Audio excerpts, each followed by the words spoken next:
গতকাল গভীর রাতে অর্থাৎ রাত্রে 2:15 নাগাদ হঠাৎ বিকট শব্দে ঘুম ভাঙে বাসিন্দাদের।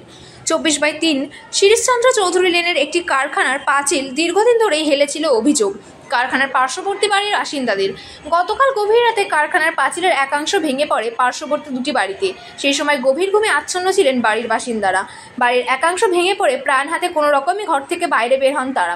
আর.জি. কর হাসপাতালে প্রাথমিক চিকিৎসার পর তাদের ছেড়ে দেওয়া হয়েছে। মূলত এটি বস্তি অঞ্চল। এখানকার বাড়ির বাসিন্দাদের অভিযোগ দীর্ঘদিন ধরে এই কারখানার পাঁচিল হেলেছিল, তবে কারখানার মালিককে জানিয়েও কোনো সুরাহা হয়নি।